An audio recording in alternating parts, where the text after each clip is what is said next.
This is an especially fun event for me.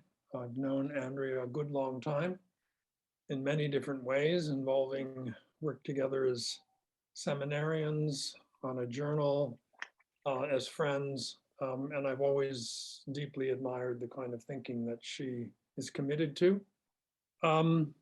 As that might suggest to you, she has a PhD from the program that I used to be involved with before I left Minnesota, Cultural Comparative Studies in Discourse and Society. And she's currently working as a postdoctoral fellow, I believe it is, in visual studies at the University of Toronto, where she's collaborating with John Paul Rico on a variety of things, but most immediately relevant to us is corpus 3 and working out what kind of sort of statement might follow up the incredible work that's appeared largely under the heading of corpus, but has moved off in varying directions.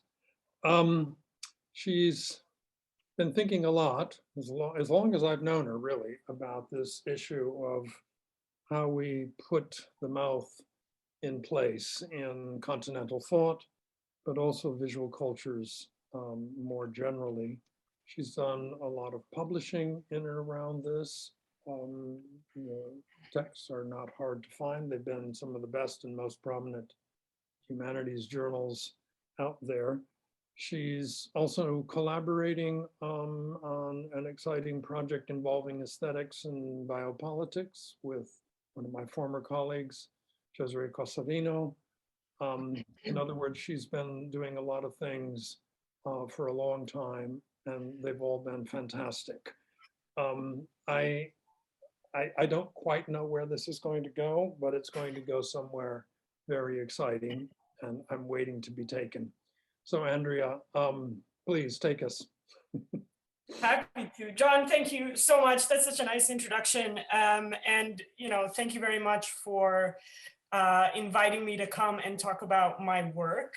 I know that, since the pandemic has started, I really feel like I've taken intellectual community for granted. All those times that we were in person together in rooms, going out afterwards and being able to talk about ideas. And I miss it really quite a lot. So I'm very thankful for all of you who have come to spend your afternoon with me to talk about my work and to talk about Nancy.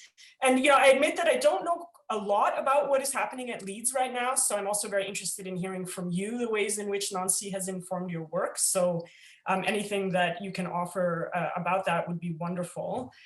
So let me just quickly get my PowerPoints up. We can all see this? Yep. Yep, great. Okay, you can just sort of feast your eyes on this excellent image of from Bataille's documents, which I'll talk about in a minute. And just a quick note that, what I'm going to do today really is sort of lead you through the landscape of my work and everything that, in a sense, happened in order to get me to the conversation that I had with Jean-Luc before he died. And I just want to also say prior to that, that I think it's important, especially since, he really has just passed, that we still approach his work with a kind of spirit of hermeneutic vitality and not with a funereal or melancholic sort of stance, which can sometimes happen right after a death. We tend to kind of want to offer these gestures of a legacy to totalize and universalize. But for me, it still very much feels like this is just the beginning of my conversation with his work. So let me then begin. So it was my luck that I could speak with Jean-Luc in the year before his death, even though, as you'll see, the mode and manner through which this contact took place is as curious as it is astonishing and unexpected.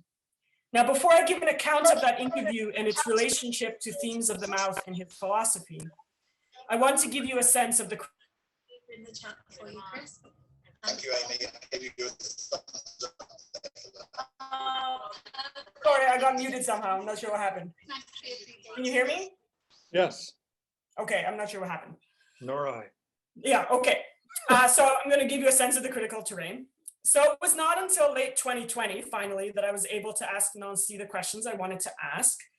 My interest in his work stretches back long into the early years of my undergraduate study. This interest intensified in my first year of graduate school when I read by chance his essay on Claire Denis' horror film, Trouble Every Day. It was one of the more unusual texts of his collaboration with her, one that received less attention than the well-known account of his heart transplant, L'Intrus, that Denis later transformed into a film of the same name. Translated as Icon of Fury, this other essay begins with tracing the memory of a cinematic mouth that appears early in Denis' film, a set of teeth marks on skin that betray cinema's obsession with violence, what Nancy calls, quote, cinema's taste for blood. As his essay continues, themes of devouring and corporeality sink their teeth into a fuller ontology of film violence. The image and the mouth touch at the threshold between the body, desire, and the rending force of the visual. All of these threads are marked by a distinct mode of writing that porously opens itself to both object and concept, a mode of writing many of you know as Nancy's unique signature. Suffice it to say, this essay had a momentous effect on me. It was neither philosophy nor poetry, film theory, or criticism, but something else entirely. At first, its impact struck me as a literary problem.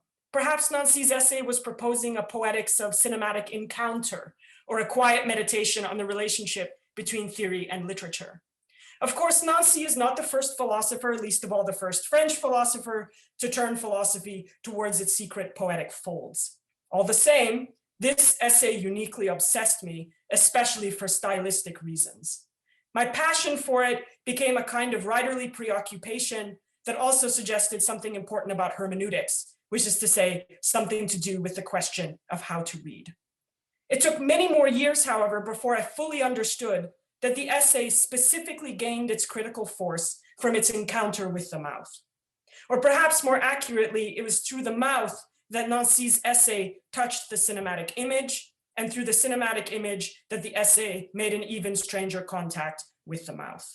In this sense, the essay is less about the mouth as an empirical or conceptual object, and more about the mouth as something in excess of classification, something that cannot and will not, by any measure, give itself over to representation.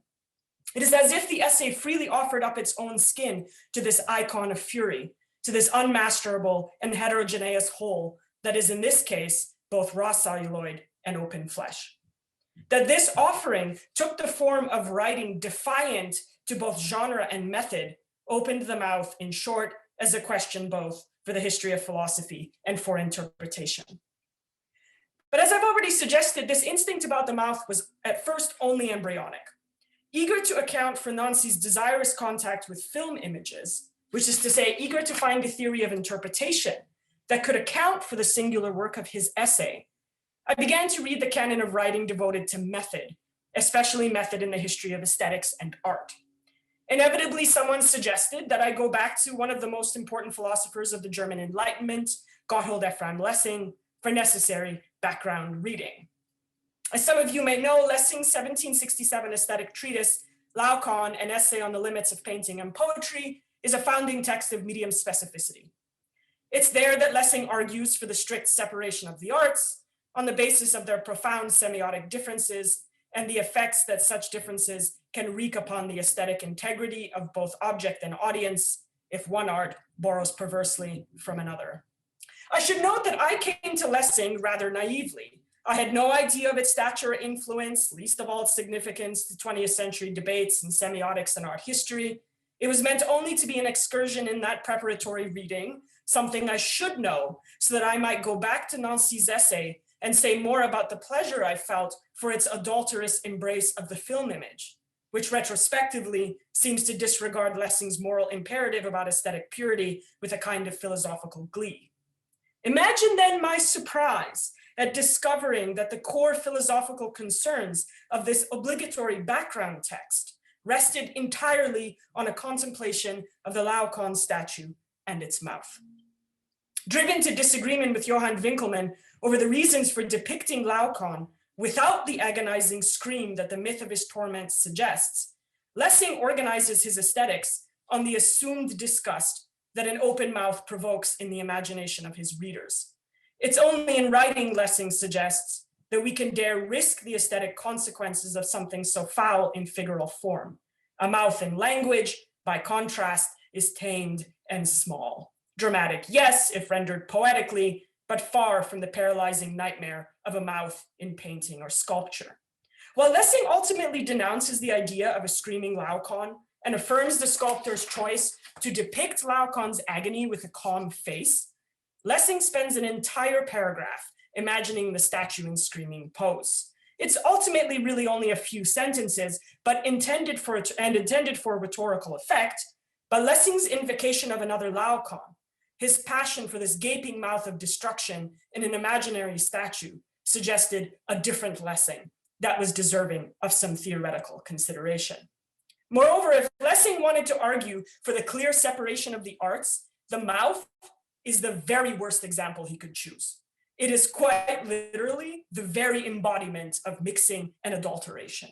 It shares both in the powers of figure, it's fleshy, corporeal, irrevocably material, and discourse. The mouth is an organ of language and abstraction, a site for the ephemeral vibrations of the sonic. This conflict between Lessing's sober philosophical analysis and the eruptive trace of a mouth he could not quite contain further confirmed that the mouth had something to do with both reading and textuality, something that made it feel profoundly kindred to Nancy's essay, even though they are separated by nearly 300 years. Never itself, always other, the mouth thus slowly began to appear as a kind of hermeneutic knot in many critical texts. Or put differently, the mouth sometimes appears there where knowledge moves beyond the bounds of a discipline, there where discourse forgets itself and begins to speak otherwise. Yet most of the secondary literature on Lessing, for example, saw his commentary on the mouth as either incidental to his broader aesthetic argument or a bad symptom of his contempt for the feminine, which lurked behind his interest in Laocoon's mouth with a kind of metaphoric anxiety. But the link between his early text and Nancy's reading of Denis suggested that the mouth had indeed a different history in philosophy than that one that was much more robust than its relationship to the weight of feminine embodiment, or even to the uncanny potential of the voice. I was also frustrated at this point, as I was reading in Lessing literature, by the broader critical tendency to treat the mouth as a cipher in need of detective work.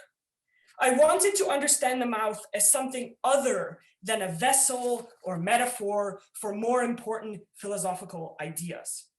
I wanted to contest the assumption that its provocations rest on its secrets, what the mouth conceals from analytic view, as if it is yet one more overlaid metaphor charged with the burden of abjection that criticism reveals with a flourish. This image on the left aside. For both Nancy and Lessing, the mouth is front and center. It isn't the bearer of dark truths so much as it is a kind of unexpected philosophical event. All the same, it doesn't take much to speculate why the mouth ultimately poses such a problem for critical consideration, why metaphor might be, after all, preferable.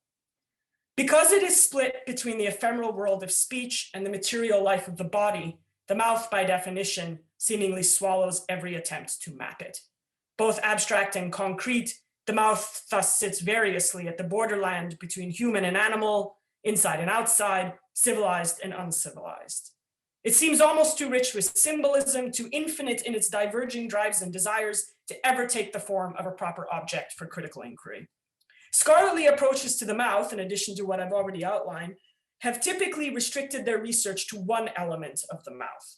So in sound studies, for example, Brandon LaBelle, though not quite, but Brandon LaBelle, Jonathan Stern, and Adriana Caballero focus on the mouth's relationship to the voice, while scholars like Tina Kendall concentrate on the mouth's link to negative affects like disgust or horror. But whether speaking or vomiting or screaming, the mouth is ultimately an irrepressible organ of boundless meanings and practices. For my purpose, it is this heterogeneity itself that remains inadequately thought, especially as it expresses itself in textual form. It's not just that the mouth presents a challenge to method, it expresses problems of method quite literally. Hence, for instance, the tendency to search for experimental genres adequate to the mouth's unique polyphony. Labelle, for his part, proposes a lexicon of the mouth to, quote, let loose the full expressivity of the organ. His book is filled with chapters shaped by a kaleidoscope of buccal verbs, as theoretical as they are performative. Either way, the mouth seems to often demand a consideration of approach, always the question of how, in addition to why. Despite my productive encounter, first with Nancy and then with Lessing, I nevertheless realized quickly that the mouth is not always a transgressive organ that disturbs method and possesses philosophers. I was also suspicious of this idea that the mouth is, always this thing coming to cause problems. As I read further into the history of philosophy for my research, the mouth became a rather more conservative object than Nancy's essay suggested, or even Lessing's wild endorsement of its visual potential. Looking to find evidence that Nancy was not the only recent French thinker to have speculated after the mouth, I turned to reading the early Derrida, especially the Derrida and the period we most associate with his critique of phonocentrism. In his 1975 essay on Kant, Economynesis, for example, Derrida situates the mouth as absolutely unique, which is to say the revelation of Kantian aesthetics is that the mouth occupies a singular place in Western metaphysics, a place that is not subject to the logic of anatomy, so part of the body, a system of the body, or indeed metaphor, that it's a substitution, it stands in for something else always. Derrida's thesis, which turns out to be Kant's thesis, is that the critique of judgment treats the mouth as the origin of a mimetic analogy between nature and the human, or between two productive forces of creation. This analogy issues through the mouth of poetic genius, which achieves its highest form of creative value when it most resembles that of nature in its free and purposeless creations. To accomplish this, the poet must produce their work with their mouth without being paid for it, differently than those who make things for money. Mimesis, therefore, is bound up in the problem of economy. Hence Derrida's provocative neologism in this essay, Economimesis. In addition to producing without salary, the poet's voice, as the veridical sign of nature's fecund force, must also be stringently separated from the stain of literal tasting. By separating the producing mouth from both money and appetite, Kant raises the poetic mouth from aesthetics to ontology, which is to say, the poetic mouth expresses the essence of a being, which takes its own productive capacity as both the telos of its existence and the foundation of its freedom. While this concept of productive mimesis is not necessarily unique to Kant, or indeed to the Enlightenment, economimesis shows us the importance of the mouth in Kant's concept, the mouth specifically. Indeed, it is this mouth, one that is exemplified by Kant's privileged example of the poet, that will ground the ontotheological humanism we associate with the Western metaphysical project. Far from being opposed to reason as some kind of corporeal return of the repressed, or a peripheral organ worthy only of idle psychoanalytic speculation, the mouth is indeed one of the most profound and enduring logics of modern philosophy. So as I discovered the strength of this historical and philosophical thread in Derrida in specific, and I should say that as I read Derrida, I moved from Kant through to Marx, through to Freud, so I traced this across a number of centuries. So as I discovered this thread and really fleshed it out, Nancy's original essay on Denis was still never far from my mind. Its embrace of oral thematics as a way to read the film image in the way that it specifically did suggested that there still are other mouths in philosophy too, ones that weren't bound by the suffocating logics that Derrida identifies in Kantian aesthetics. So neither metaphor, neither feminine embodiment, maybe neither this theological humanism. So as I fleshed out my reading of Nancy's oeuvre, because really this was all originating from that essay, as I did this reading, I turned to Nancy's Ego Sum, first published in 1975, which, like Derrida's Economimesis, marked an early period of Nancy's philosophical commentaries on significant figures in the history of philosophy. And like Derrida, Nancy took the unusual path of finding a mouth where one might not expect it, in this case, in the philosophy of Descartes.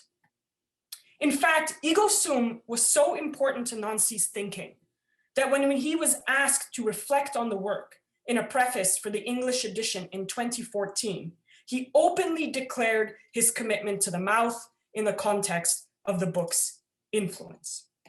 He writes, quote, "Since I wrote this book, the mouth is the other motif that never leaves me, even though I have not written much more about it, as if I was waiting, but who I, for a special occasion, the sudden discovery of the opportunity for an epic of the mouth." Stunning quotation, which I loved, and more to say about it.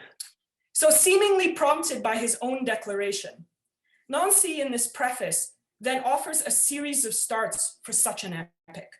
But each time he names the mouth, he proposes a different entry for this open space at once fleshy and ephemeral. Using the grammar of the colon, in the preface, the text passes across breath and voice, food and digestion, speech and song, in a remarkable homage to the buccal organ. It's not the organ of daily practice and familiar labors, the kind of mouth we might recognize as our own, but rather a whole unmoored entirely from its personified axis. In this text, by identifying the mouth through its anonymous general actions, never our mouth, your mouth, my mouth, Nancy refuses its traditional fusion with selfhood. The mouth as the figural locus of a subject who speaks and therefore knows, the subject who masters the universe with its tongue. An epic of the mouth for Nancy is decidedly not an epic of the subject. Even the act of saying I appears only as one action among many, and a tenuous, fragile one at that. I quote him again, "The mouth, this jetty that says I, sometimes shouting it and other times stifling it." And when the echoes of this I fade away, we are left with a mouth that has no name, a mouth that swallows language, a mouth that speaks nothing but its proliferating, abundant difference. My favorite paragraph from this text, "The mouth, the orifice, the elastic pulped edge of which draws the mobile contours of the opening of a sense that is each time other, singular, thrown, and suspended in various ways, interrupted without accomplishment, so that it can better retain in suspense the force of its impulse." A lot of turns here, so it's, took a lot to understand what he was doing. Thinking such a mouth is the essence of Nancy's project in ego sum, a mouth that comes before the subject, but which paradoxically lies at the heart of the Cartesian project, the discourse of the subject par excellence. In pursuing this other mouth as a foundational disruption of Cartesian thought, ego sum is both a fearless reckoning with Descartes' legacy and a singular philosophy of the mouth. Moreover, Nancy's return to Cartesian philosophy inaugurates a critique of its unique position as the founding logic of modern philosophy, one that grounds the very possibility of philosophical discourse itself, including Nancy's own. To address this problem, Nancy's project thus proceeds with a certain methodological irony. How can one question Descartes' cogito and its legacy of certitude without reaffirming the cogito itself? In what language could such a philosophy be written if to write philosophy is already to fall into the trap of a Cartesian epistemology? Ego sum will answer in the language of the mouth, a language unlike any other, but one which Descartes alone makes possible. Instead of a pure subject, Nancy discovers another event in Descartes. He says it's what we can hear murmuring at the sort of the edges of Cartesian philosophy. It's a chaotic spasm at the heart of being in the moment when something or someone says I. Such a saying is not the saying of a self-same subject for Nancy, but rather a faceless mouth opening itself into existence. This is what Nancy calls ego. It's the word he gives it. For Nancy, this mouth, and I'm quoting him, is neither a substance nor a figure, but a mobile and unstable opening that forms at the instance of speaking. This mouth, which arrives before the face, so it's an originary opening, and so before any understanding of the mouth as human essence, like in Kant, or political identity, might seem rather abstract and even speculative, were it not for Nancy's reference to a forgotten taxonomy in Latin.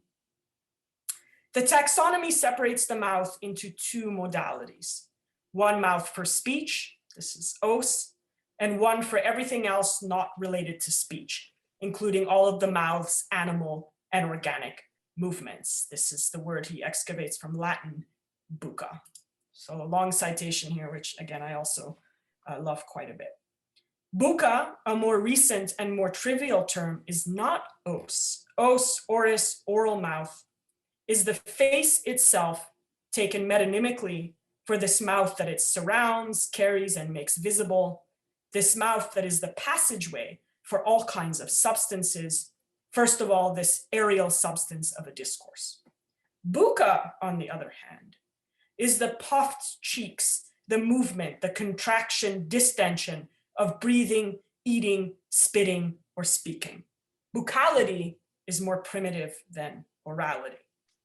There's a Freudian sort of theme here, I think, and we can talk about that. In his late work on touching Jean-Luc Nancy, Derrida was the first to identify the importance of this distinction for ego sum.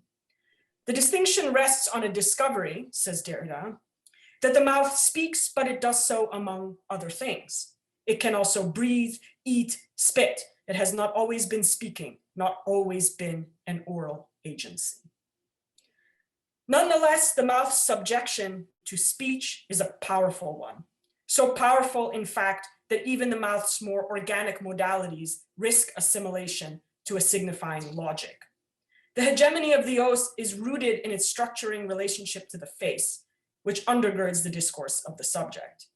The face not only determines the mouth, gives it contour and ground, but the mouth reciprocally signifies the face by eternally producing meaning, even if it is doing something other than speaking, so vomiting or screaming. Everything always has to mean something, right?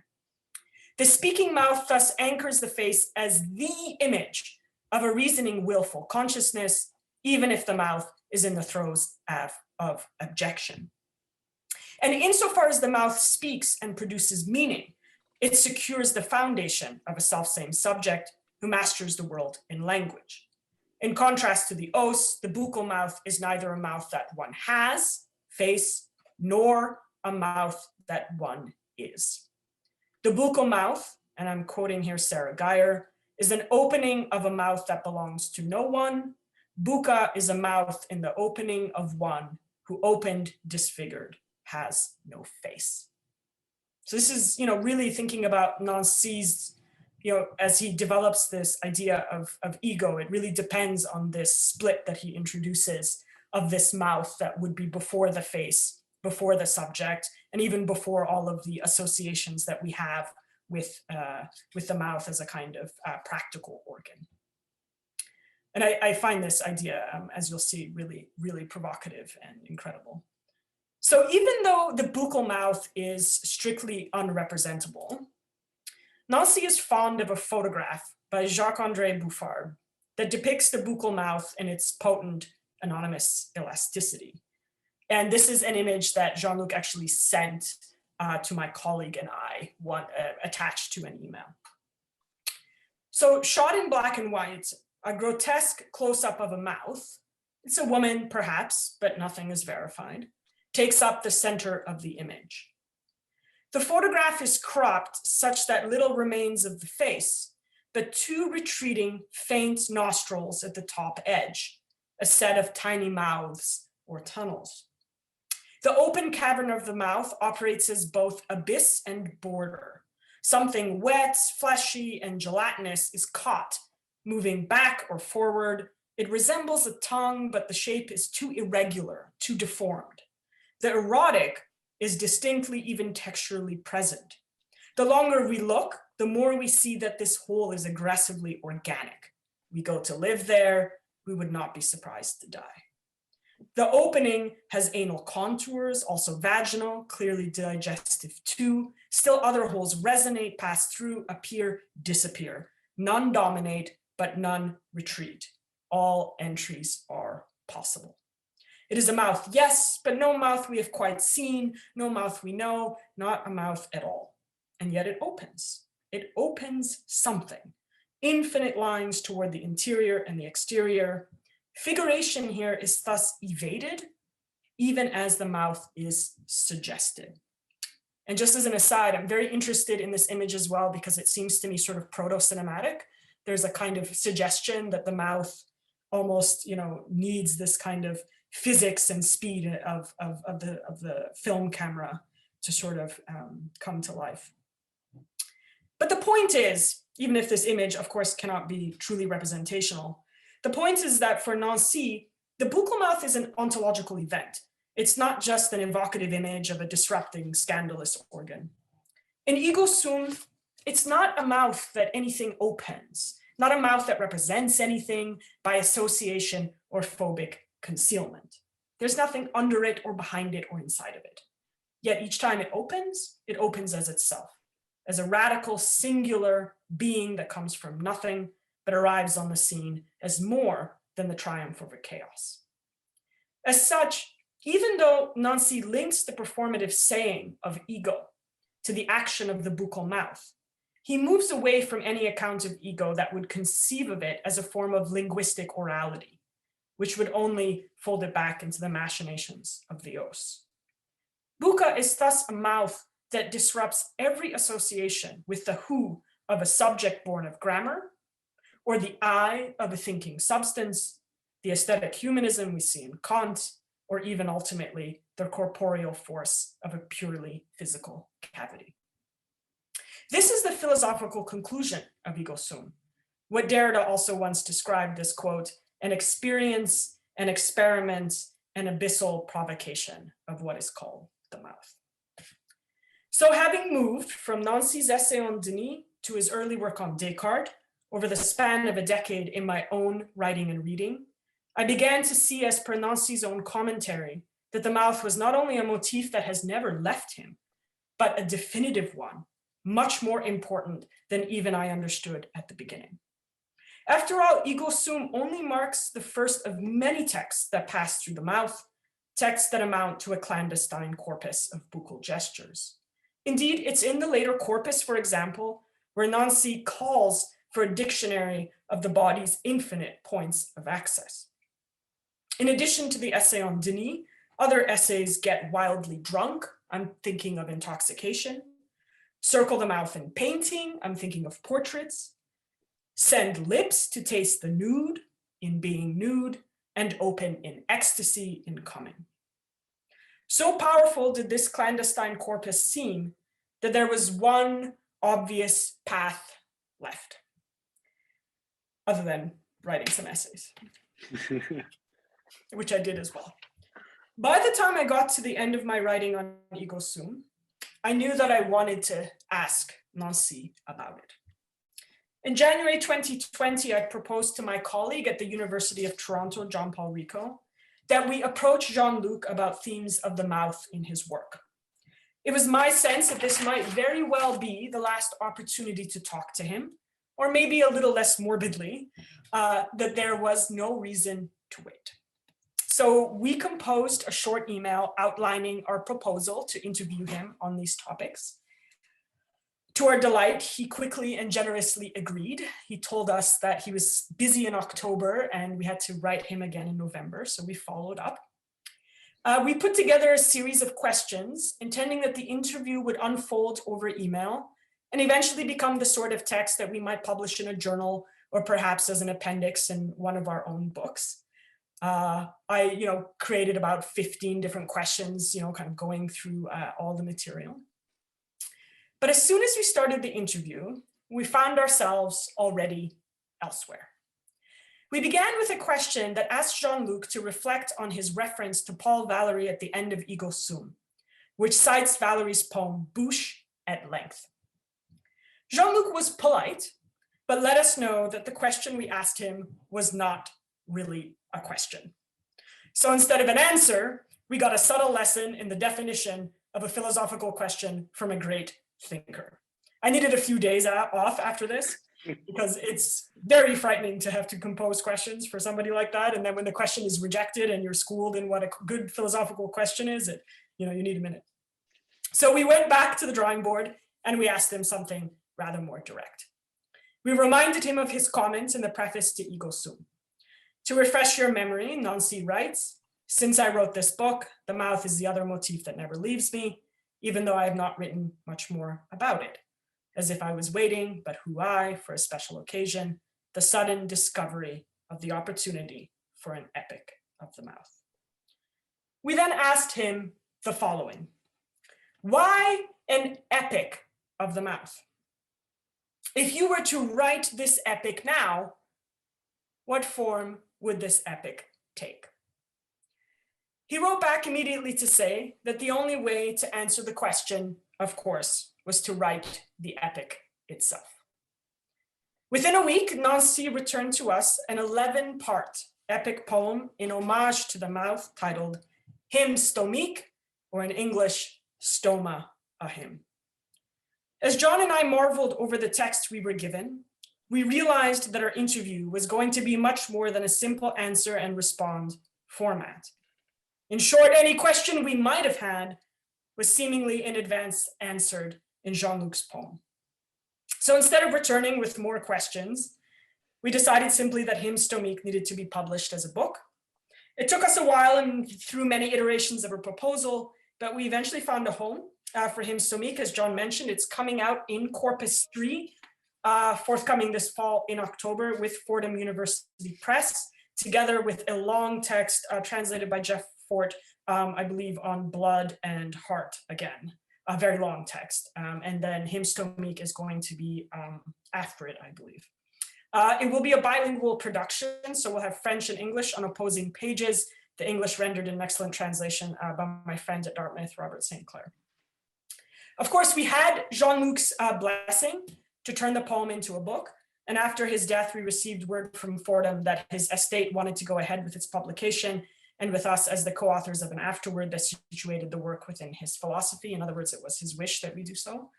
Retrospectively, it really seems a fragile and impossible thing to have been able to ask him anything at all, let alone that my idea to interview him generated such an interesting text. It taught both of us a great deal about Jean-Luc's intellectual generosity. We were so struck that as he handed this text over to us, he was not possessive, he wasn't demanding, he just gave it to us and, seemingly as a gift. And I wish that we would have had more time, especially as we embarked on the translation, which was very tricky, and it would have been nice to have Jean-Luc's commentary on it. But the fact that Hymne Stomique exists at all, when a few years ago it was just an idea I had in graduate school, deep in the dark of my dissertation, that one day I might ask him about this. It's extraordinary that within a span of 18 months, it went from an idea to this incredible work that's coming out in Corpus 3. So my apologies that I couldn't actually send and circulate this poem with all of you today. I think because of the proprietary reasons with Fordham, I wasn't able to do it. But I want to say a few things about it in closing. As I previously noted, the poem is broken into 11 sections, notably into 11 songs. So Jean-Luc's answer to the question of why an epic of the mouth was in fact answered with a hymn. And I'm actually about to write an essay about this for a different journal. So it was a kind of a striking response that it came in the form of something that ostensibly could be sung. And each song offers an exaltation to the mouth's excess, its kaleidoscopic and unmasterable strangeness. We're given songs of its masticating violence and attending animal drives. Hunger, quote, sharpens its edge along tooth and jaw, where everything is, quote, consumed, curdled, clotted, crushed. Choirs of voices rise to cacophony in the 4th and 9th songs. We hear the mouth play with lungs and with throats, through species and genders, I'm quoting him. Human voices give way to yips and yelps, clucking coos. Lips and throat become swells of new vocalities, the mouth an instrument for passing roars and whispers. He writes, "Oh, sing, mouth, sing." More songs come, for speech, for the fleshy tongue, for flows of liquid, for touching love. Throughout the work, we're brought close for the tasting, made nude for recitations of an organ without end. Lips against skin, the poet murmurs the many names of God. If all things are possible here, it is because the mouth is maddeningly singular. The mouth is the anonymous face of the infinite. I quote him, "You, the speaker, the eater, the rambling, babbling, chatter, the drinker, the shouter, the devourer." Like Bataille before him, Nancy openly mixes the holy and the grotesque. In Hymne Stomique, the mouth is porous and insolent.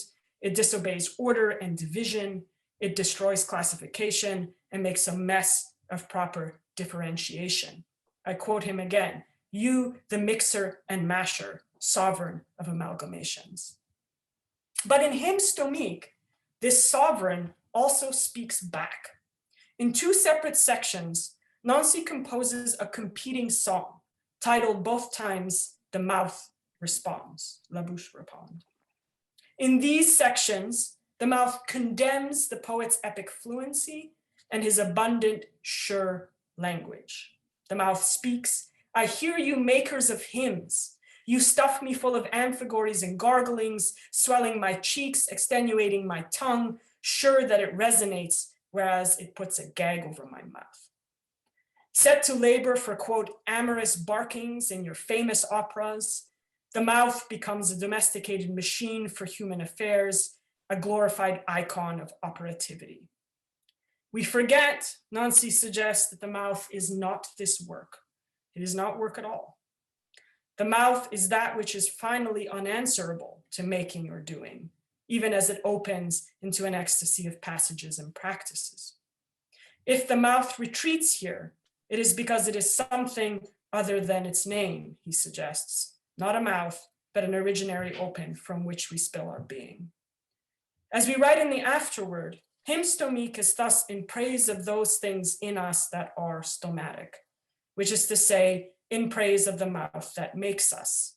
I quote him, "Through me, there you are spoken, through me, there you are sung, through me, kissed, coupled, liquidated." In this sense, we suggest that Nancy's text should be understood not as a philosophy, not only as a philosophy of the mouth, but also a philosophy of natality. This is the story of the world and being coming into existence out of a mouth before the face, an opening before all openings that inaugurates the world. So to close, Hymne Stomique is as much ontology as it is song, philosophy as it is poem, and vice versa. And it's, of course, always also Jean-Luc. Wow. That is the conclusion to a long and variously landscaped image of my work and of what's forthcoming. I will stop the share. That was fantastic. Thank you. I could start with, some comments and questions, but Sure. as I made very clear at the outset, you and I have talked a lot for a long time. So I feel as though it would be wise at least to invite others at this point. And if Sure. people are still thinking, then I'll try to get us going. Anything out there? Yeah, John, I just wanted to intersect just in an opportune time, just to say, I'm going to carry on recording because I just think there could be some really interesting, more interesting things develop. So, but if anybody has got a problem with their responses or image being recorded, then just let me know, like in the chat or privately. But I will, and I do have a question, but I think I'll wait for to see if there's anything from elsewhere first. Thank you.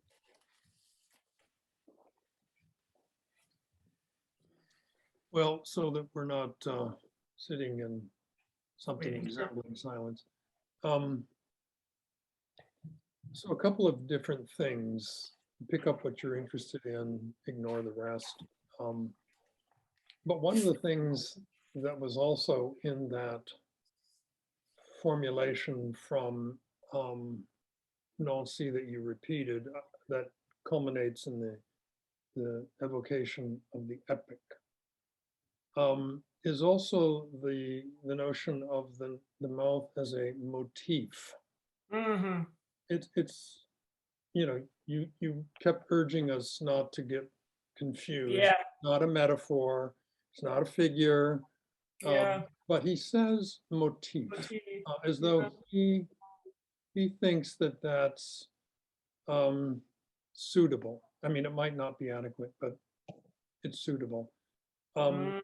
I think the sort of direction you took us toward the end, especially when you're emphasizing that the elements that compose the epic are songs, it invites us to hear in motif Refrain. something that feels sonic in some proportion, Yeah, not absolutely. phonic. I think you've made that very clear, right? We're not dealing with anything having to do with linguistic practice, or the obsessions of Derrida, the phoneme, the phonocentric. Mhm. All of that is suspended. But I was just wondering what you thought about motif, right? Mhm. As a way to evoke, Mhm.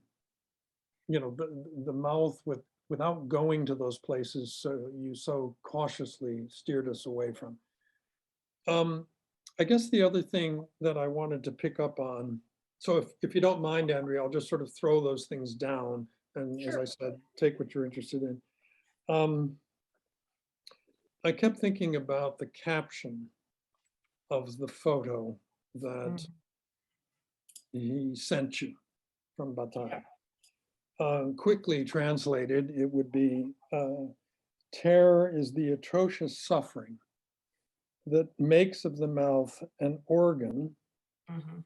of a rending, Mhm. déchirant, tearing. Mhm.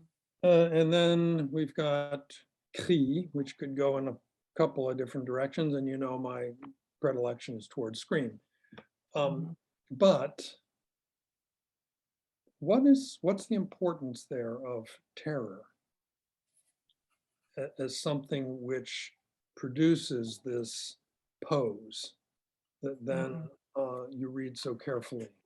It struck me that that was an important element in, as you might put it, reading that image, reading its relation to how it gets named. Last thing, this will be much briefer. I appreciated your frequent efforts to kind of draw attention to the points at which this kind of analysis touches upon, but also pushes away from a certain kind of feminist analysis of stoma. Mhm. But I was wondering if there was room here to think about, and it's very prominent in the photograph again, Irigaray fascination with les lèvres, the lips, Mhm. the edge of this faceless opening. So any of those things, I'd be very selfishly interested in hearing say more about. Sure, yeah. So I think I remember when I was looking at this citation or this comment that Nancy, I remember meditating on the choice of the word motif. I remember even looking it up and seeing if I fully understood what it was. And I think what strikes me about it is, of course, it's a literary term, which reinforces for me that instinct that the mouth is bound up in this question of textuality and hermeneutics and reading. That in Nancy, it's the mouth when it appears has a very particular kind of philosophical effect or not function, but I'm as interested in what he has to say about the mouth in terms of content as I am in the way that this motif connects to what it means to do philosophy. So I think for me, motif becomes a question here of not, one theme among many, because of course we could spend hours talking about all the motifs that exist in Nancy. They proliferate, they're infinite, right? But for him to trace this one out in particular, to me, seems bound up in the question of method and of practice, that this motif, especially as it goes back to thinking about Descartes and thinking about the question of critique in the wake of Descartes and how to avoid falling into the trap of Cartesian thought so that we establish a subject every time we speak, that this motif of the mouth is in fact then something quite singular, because it is what allows Nancy to both speak and at the same time not fully be folded in to the suffocation he identifies as needing exit in that early work. So, and also what I like about motif is that it does solicit to me the question of refrain in a sonic, song-like sense. And then of course, then you begin to think of things like repetition, of sounding, of, each time something appears, even of memory. Nancy very strikingly says in his preface that when he went back to thinking about Ego Sum, he actually did not go back to read it. He hasn't read it in 40 years. And it's interesting to me that he then identifies this motif as if he then is kind of tuned to the sound of this work.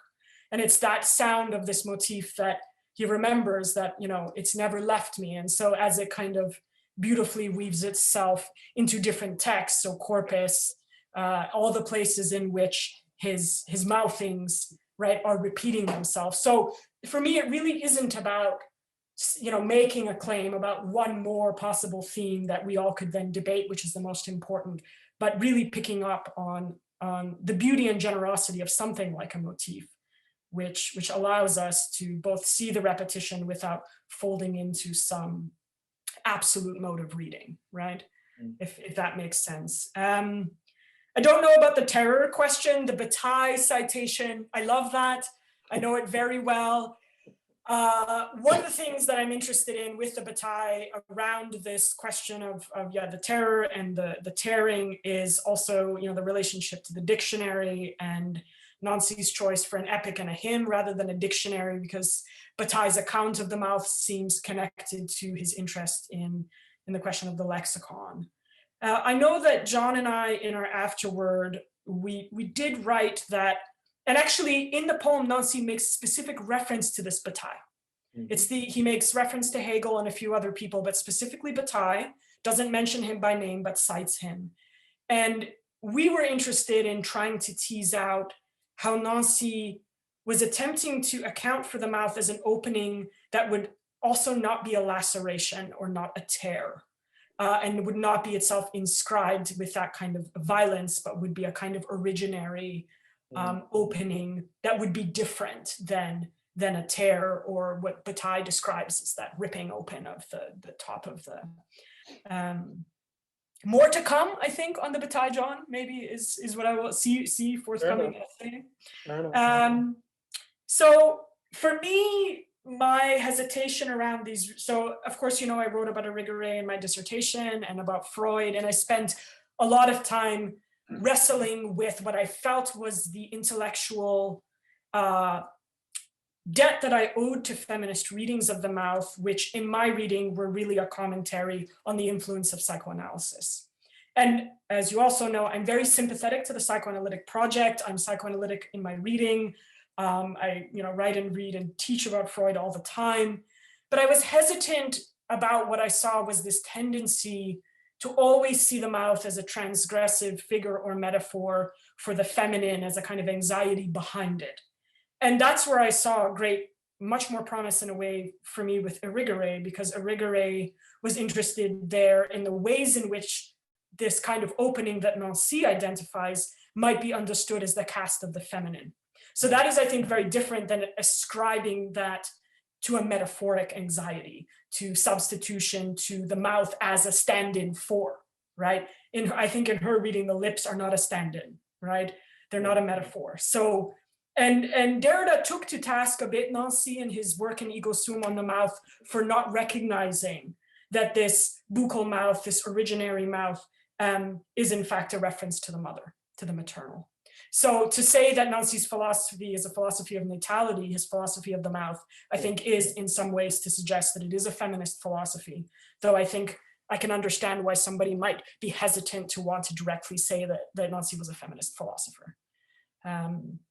More to say about this, because this is the thing that haunts my work. You know, I think I consider myself a feminist philosopher, and yet I'm always anxious about, as a woman, my work always being reduced to interests to do with the feminine in philosophy, right?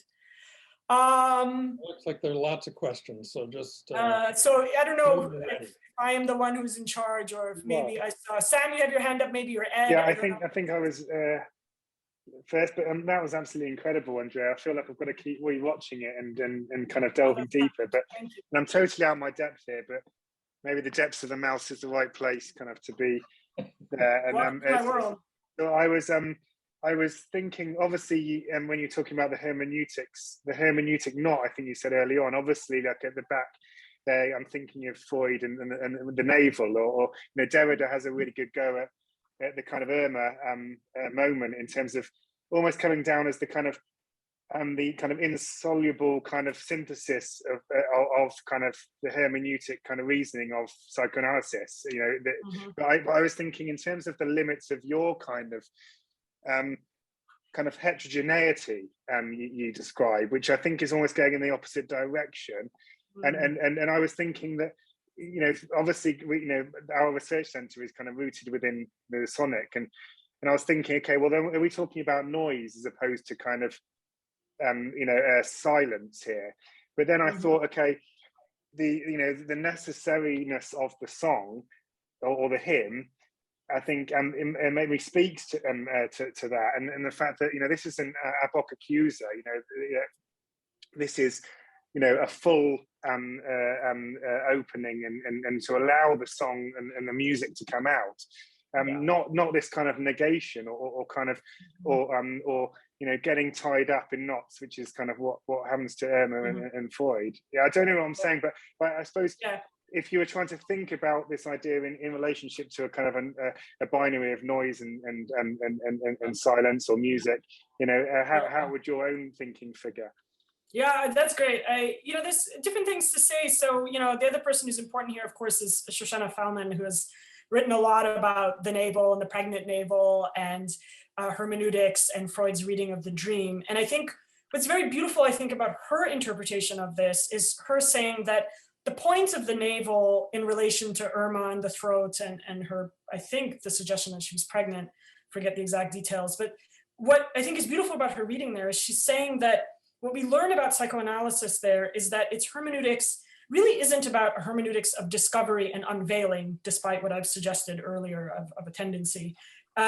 It really is about precisely that the navel, as maybe a mouth without an end or something that's kind of closed, is that closed space through which psychoanalysis kind of ricochets its hermeneutic power off of, which means that at the heart of psychoanalysis is kind of a non-point or an impossible hermeneutic something that it can ultimately never untie, that the psychoanalytic project is connected precisely to the knot as that which isn't ever going to be brought to the light of Enlightenment reason, that it's actually a very different mode of reading insofar as it reads while keeping, in some senses, the refusal of the text intact. And I think that is the beauty of psychoanalysis for me as a way of restoring generously the fecundity of reading. Because for me, reading is not about how might we master the text and learn what it has to say, close it up for the day and say, you know, we've understood something. For me, it is always this question of the ways in which texts retreat as a way for us to know more about them in relation to both history and the material present. Because that is, I think, how we read text, so that we might learn something about how to be different in the present, right? Learn otherwise, think politically.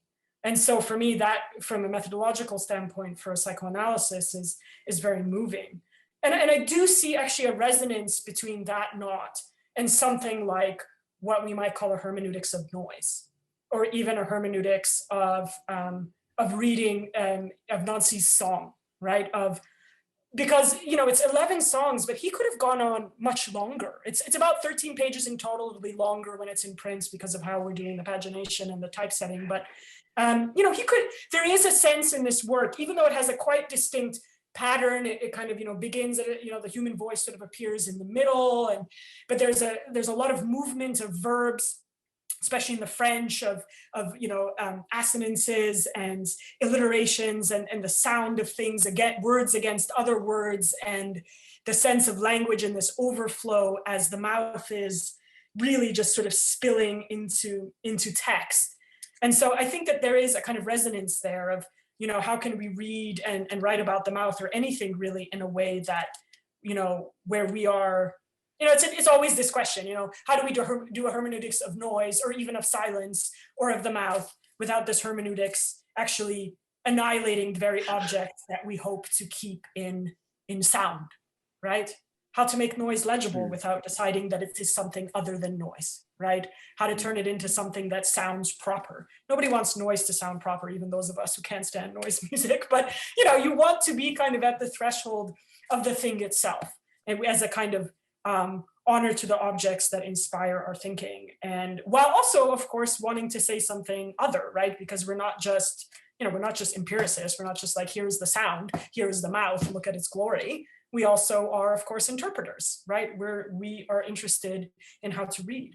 And I think that is part of that project. So that's very helpful, actually, because I like this. I'm not a sound scholar, but you're all bringing me closer to sound and the voice than I always want to, and I'm like, oh, you guys.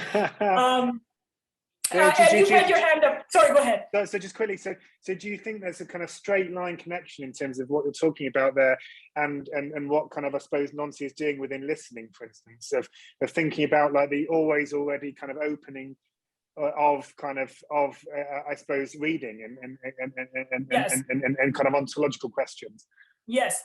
I don't know the listening text super well, and I actually just had the introduction to the book that I know that you all are reading by Sandy.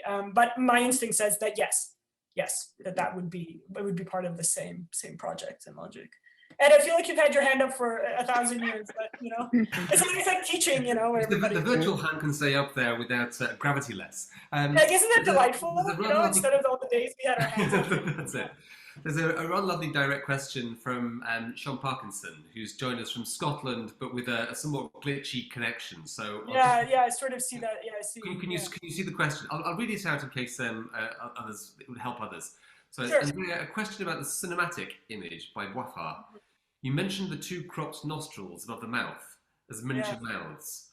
In Nancy's hymn, does he elaborate on this further, the connection between the nose and the mouth? I'm trying to remember. He does go. There are sections of the poem where it's very visceral, very material, where he's really just, you know, talking. It's like liquids, you know, pouring. He's dealing with all the materiality, and if I remember correctly, there are references to smell and things like that. But there isn't a specific thing around the nose or the mouth, so it's an interesting thing to talk about.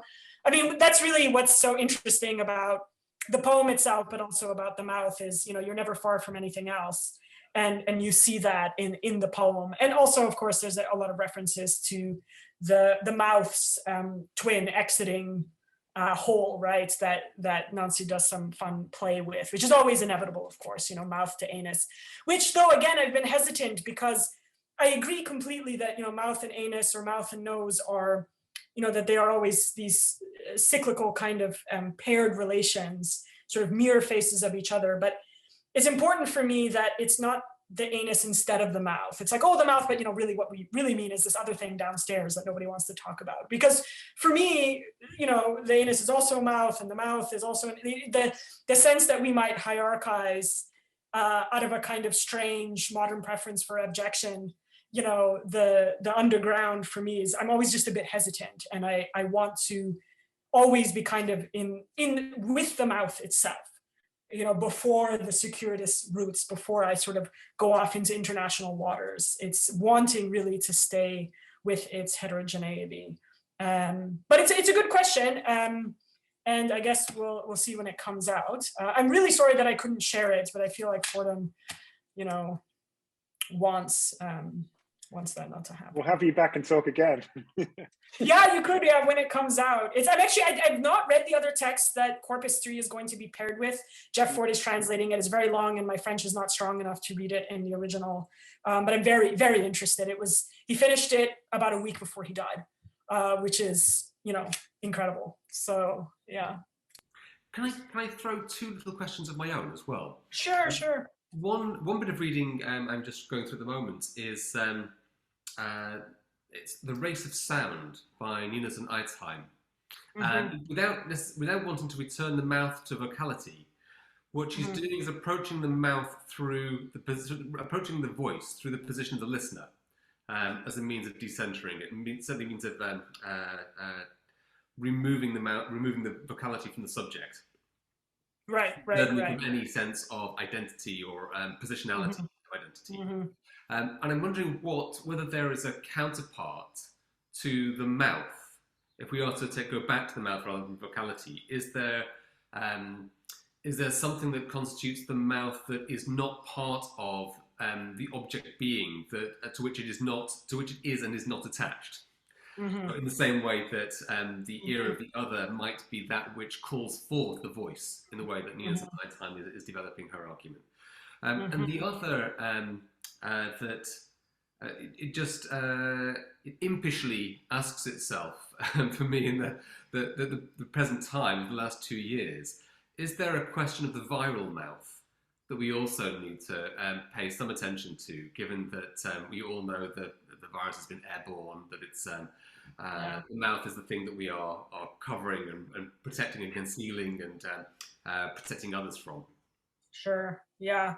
To the first question, if I understand correctly, it seems to me that really is the promise of Nancy's work on the mouth, is specifically that he is divorcing it from the subject, from the body even that it's in, while also recognizing simultaneously that the mouth is that which makes us. So and you see this very much in the poem, that it's not that we have a mouth and our mouth does this, one day I'm vomiting, one day I'm talking, one day I'm this, or even that it's particularly abject or interesting, like you might see in experimental art or photography.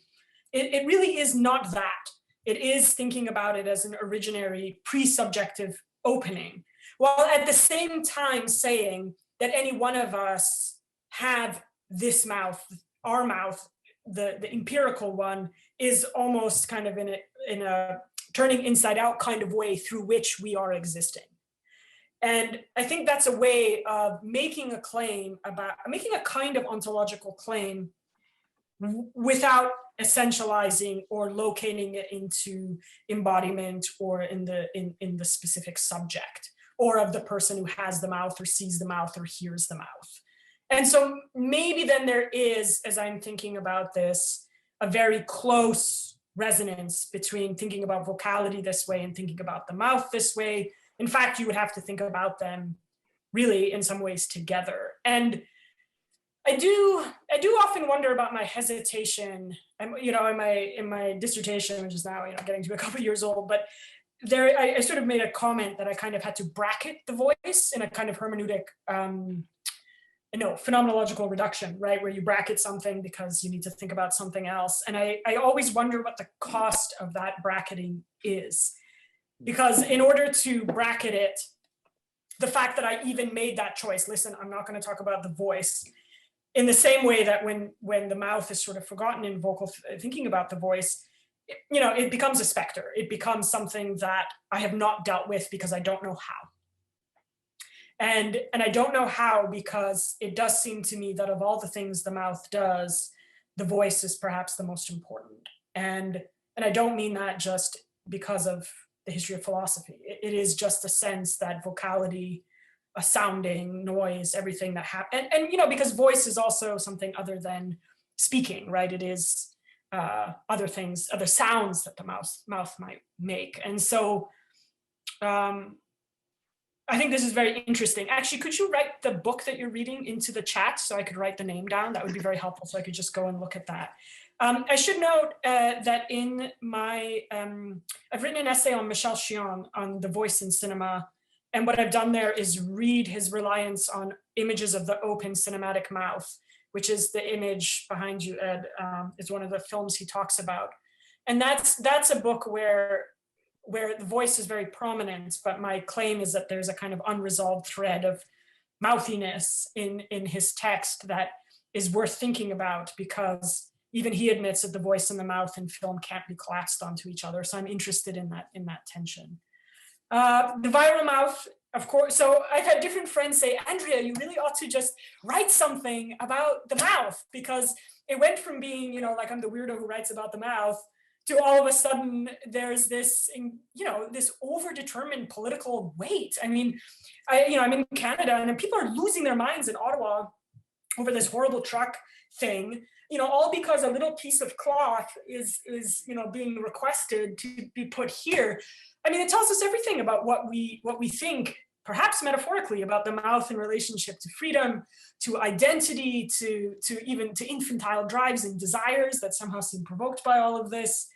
Notable, remember when Trump was president of the United States, he would be surrounded by people with masks on, but he, the sovereign, of course, would have no mask, which is very interesting. And I thought, you know, people are like, oh, he's so terrible. I said, no, of course the king doesn't wear a mask. You know, why would he, right? So I was very interested in that. And yeah, I think the mouth uniquely has become a kind of political, I think it's always been a political object in different ways. And, you know, that we can talk about, but right now it is very potently so. And a lot around masking and unmasking, around visibility and invisibility. And then of course we have Agamben's slightly unhinged issue with this that, you know, we can talk about.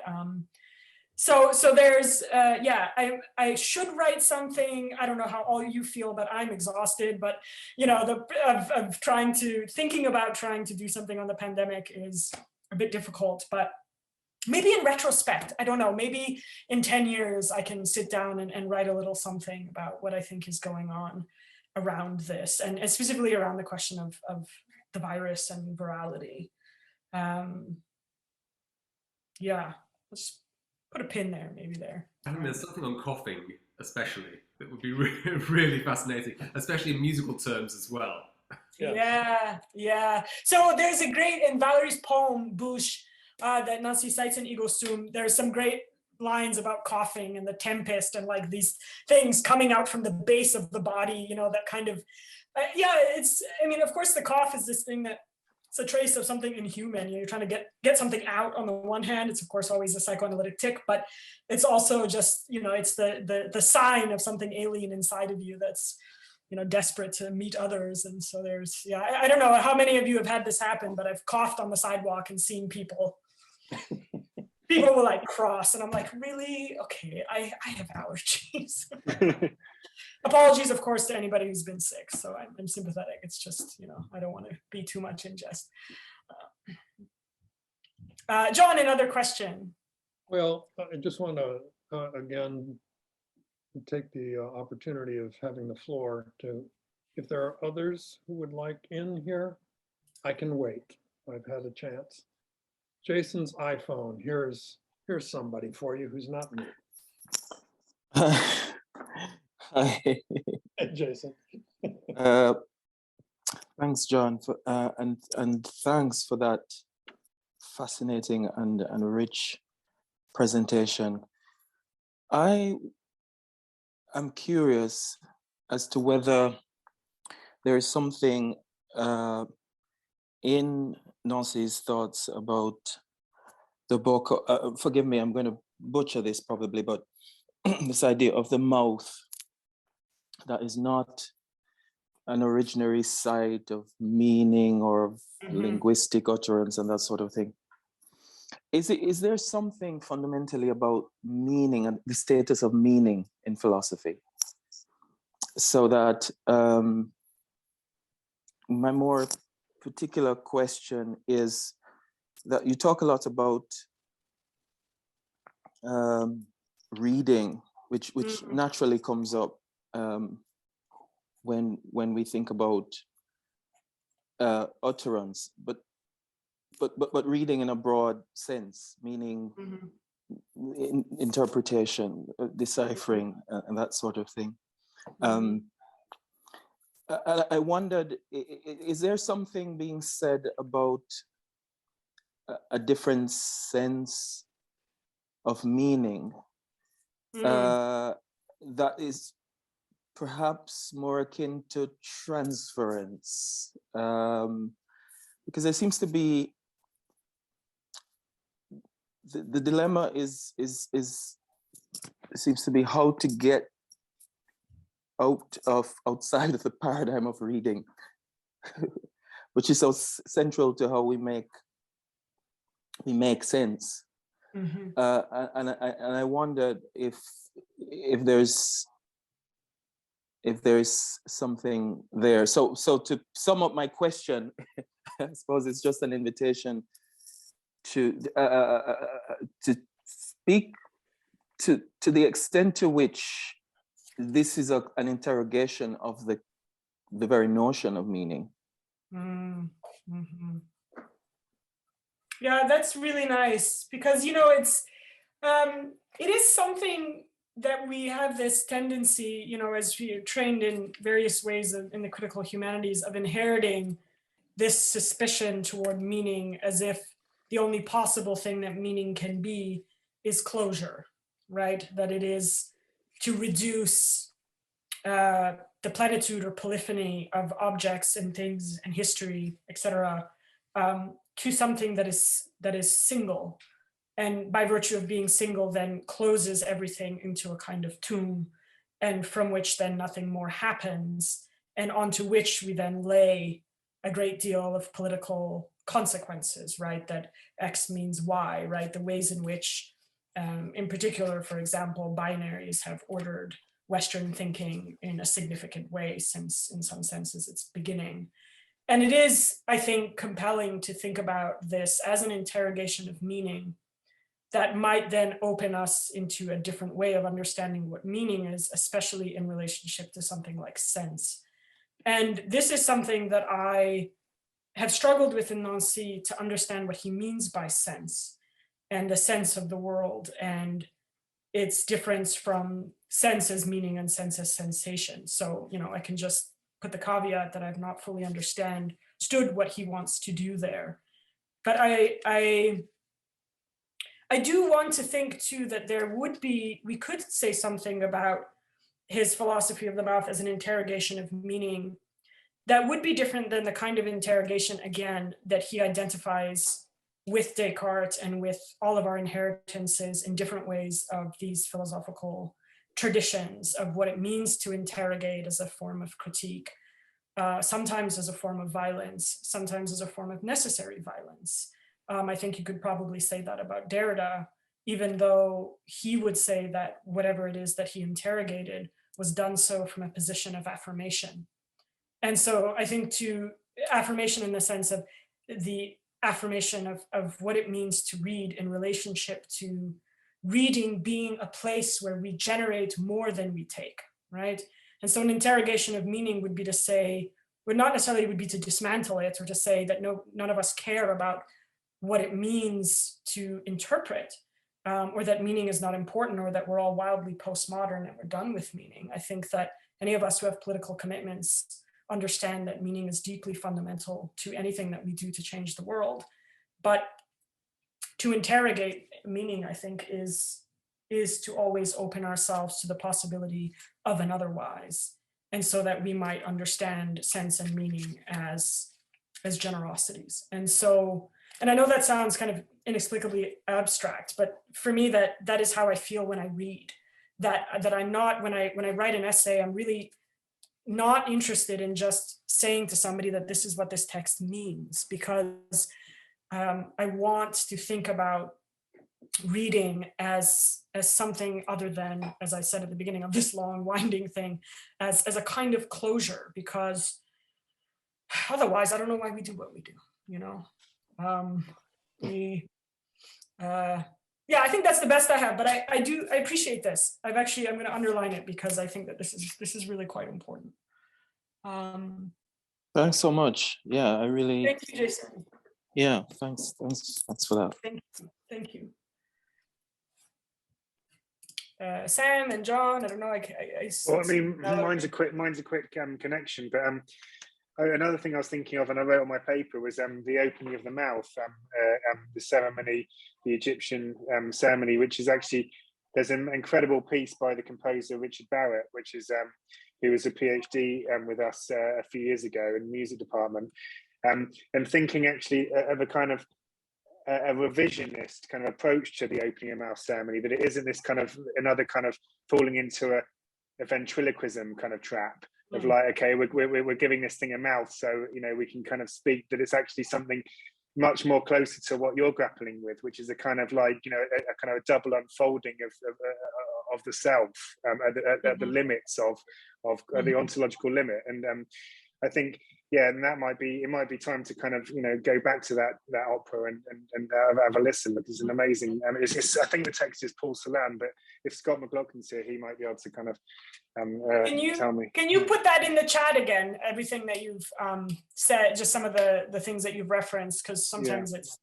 It reminds me as well that that often when I would talk about this work, or still, of course, the other person who's referenced is usually Beckett.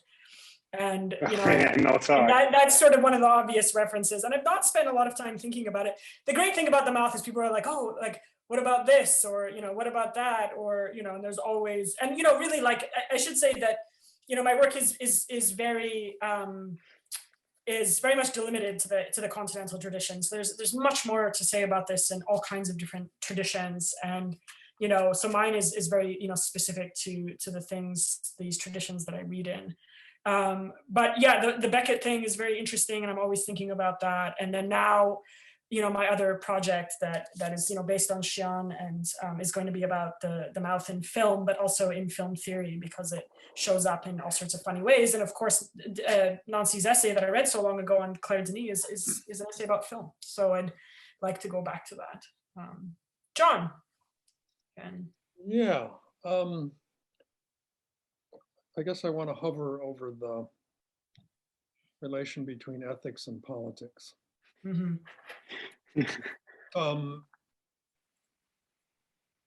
I mean, one of the things that you have stressed, and I take the point, I appreciate the point, but I just sort of wanted to explore a possibility. I mean, the point you've made has a lot to do with, and maybe bracketing is the right word, bracketing the face, removing the mouth from the face. Yeah. Now, of course, you'll know, I know you know, the face is the sort of paradigmatic ethical surface in the phenomenological tradition of Levinas. You know, so maybe one way to think about what's involved in bracketing the face is to, in a sense, suspend without necessarily terminating that ethical impulse to think through. So what sort of capacity for thought or action arises in relation to a mouth that has no face? But now, to sort of complicate that a bit, and to come back to the question of race, as you will know in the section entries from corpus, one of the first things he comes to is the breath, breathing in, breathing out. And I'm thinking here very much of the phrase, it was first uttered by Eric Garner, I can't breathe. I can't breathe, when he is being murdered by the police on Staten Island. That, in some sense, it's about asphyxiation. But it immediately became much more, right? It's now a kind of watchword for a certain kind of politics of sort of not refusal, but just No, that's not good enough. That's not good enough. That's not good enough, you know. And that feels to me like there the mouth as a kind of passage for breath. So in the Greek, the pneuma, the life, it takes on a very particular kind of political force and matters because it does that in a way that is to me the kind of proper echo to that suspension of the face.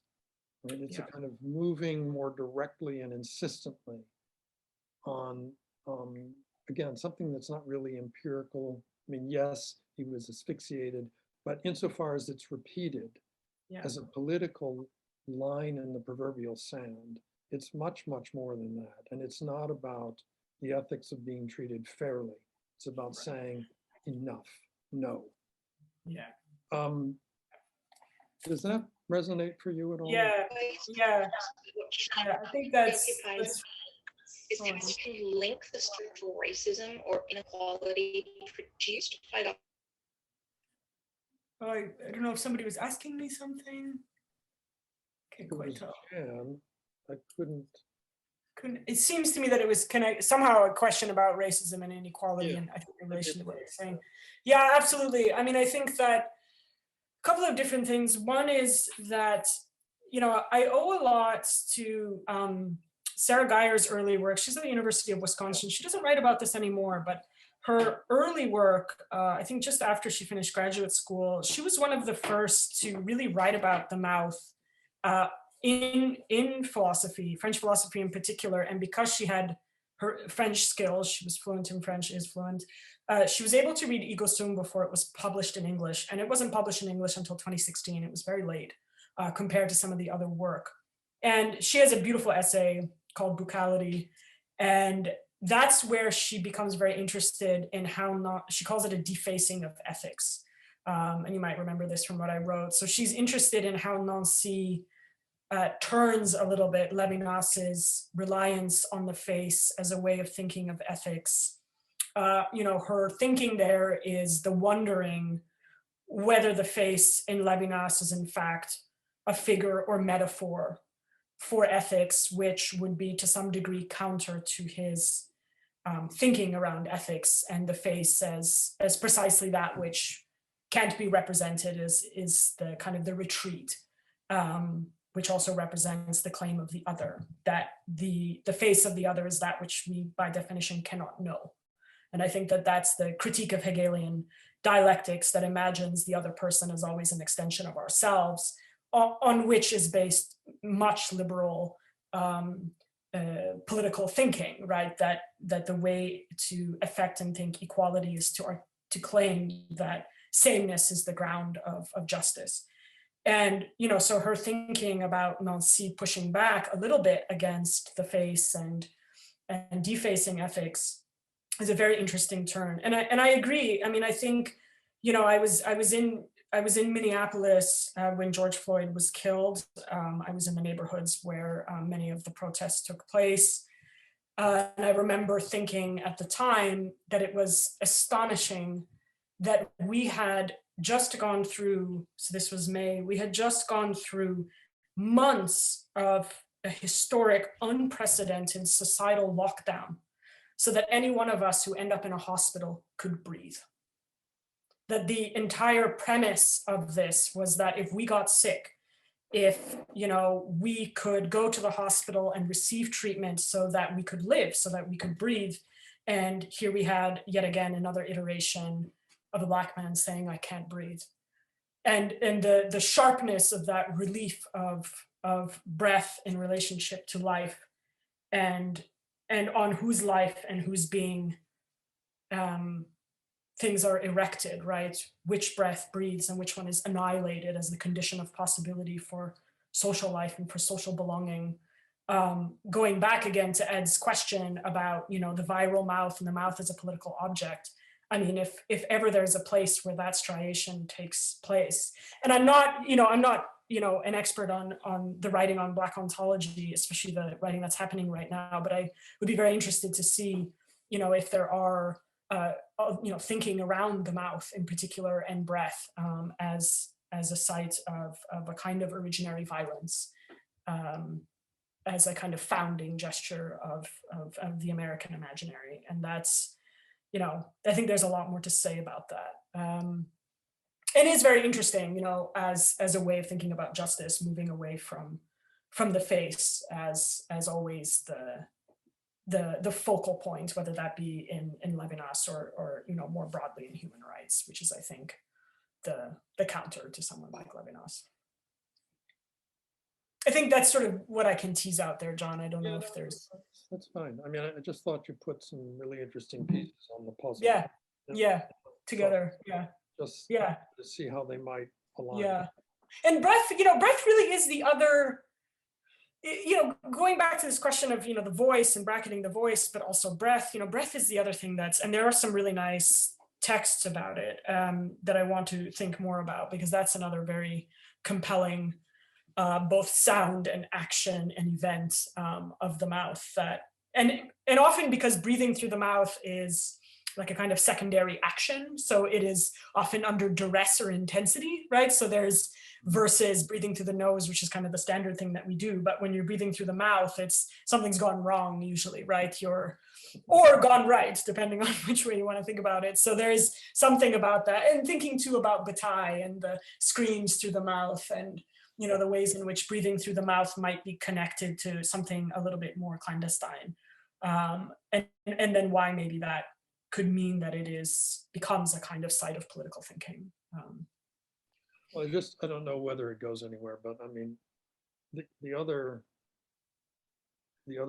sort of relation you've put before us is between the mouth and the anus. Yeah. But the mouth and the lung is a different. Mm-hmm. In other words, there's something about the opening into us, the entry that goes in and cycles back out rather than passes through. As though that's got something to do with this. So if it's not a metaphor, and if it's not a figure, and if it's not an empiricity, there's some kind of event that's going on that might tell us something. So here I'm just throwing this forward because those are two quite different ways of conceiving the passage, the whole. Yeah. What I really like is I forget who it is now, I have it cited somewhere, and made the observation that the intestinal system in a human being is the outside is in the inside, right? It's the outside is sort of passing through our bodies, and it's through which we bring in the outside and assimilate it and passes through. And I think that's quite a brilliant way of thinking about the human body as having this kind of eruptive streak of the outside inside of it. But indeed, it's like, going back again to Ed's comment about the mouth and the virus, I mean, it is the sense that breathing, is always this relational question, because it's never just our breath, it's also the breath of other people. And everything that's come up around social distancing, around masks, specifically has to do with the fact that when we breathe in air, we are breathing in the air of others. And that and that is, I think, in a way, really revealing of the question of social community and relation, right? Of all of us in a room together, inhaling and exhaling and expiration as a way of thinking about belonging and togetherness is, again, I don't want to be like overly poetic, I think the continental folks are always accused of being so poetic, but there is something about that being seemingly, from an epidemiological standpoint, the governing logic of our current situation. But I think that does tell us something also about breath as a political image that would be maybe different than speech or eating, in all the ways that we connect eating to themes of politics and of community, and of the fracturing of community and all sorts. But here, breath, I think, is really quite compelling in that way.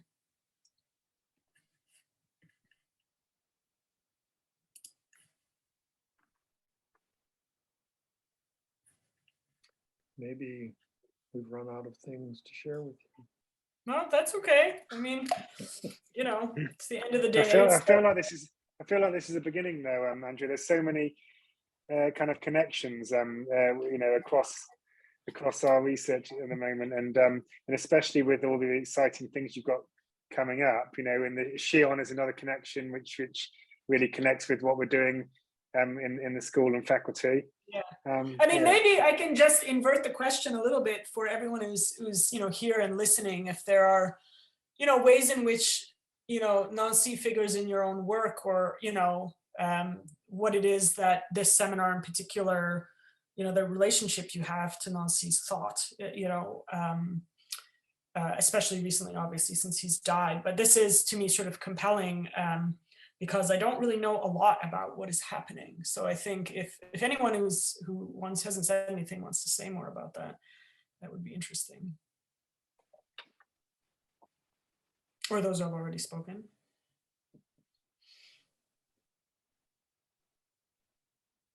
I mean, it's just been circling around many conversations.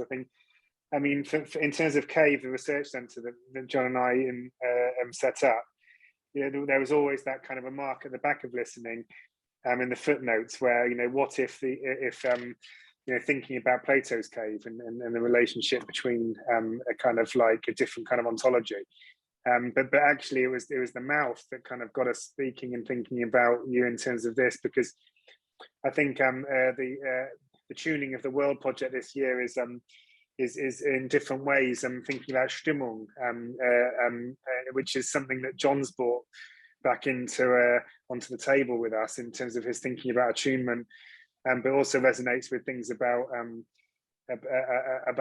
humming, about the mouth, about tuning in, and obviously necessarily different kind of forms. They're not necessarily the kind of Western kind of tunings, you know, etc. And I think that is the direction of travel. But I think there's also a kind of, we were compelled to respond to Nancy and to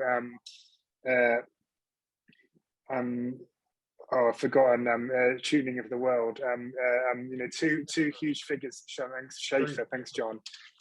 You know, two huge figures that are kind of we've lost this in this last year as we're kind of building this project. So yeah, so connections planned and connections that have just kind of, you know, formed serendipitously.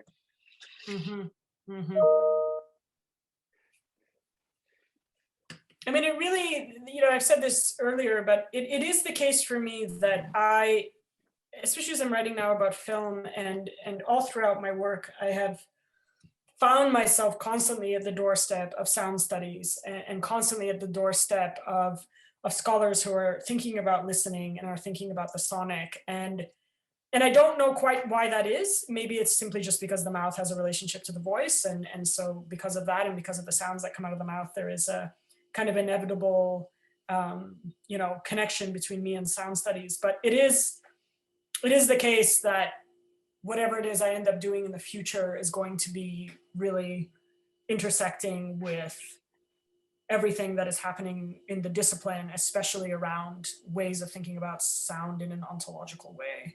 And especially in experimental music or experimental sound landscapes that make use of the mouth as an instrument beyond its connection to singing. And so that I think is really interesting.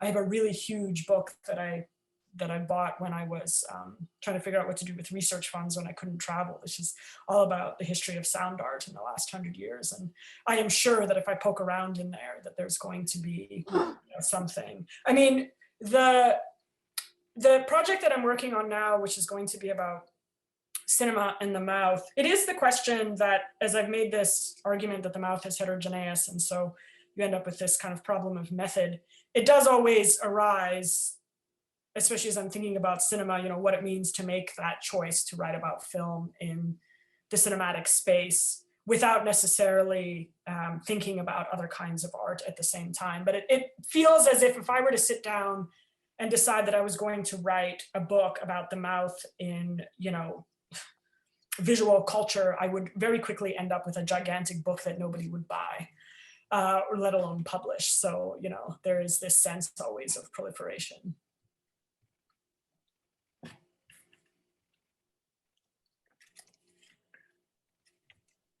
Well, maybe we can leave it there for now. Sure, sure. Thank you very, very much.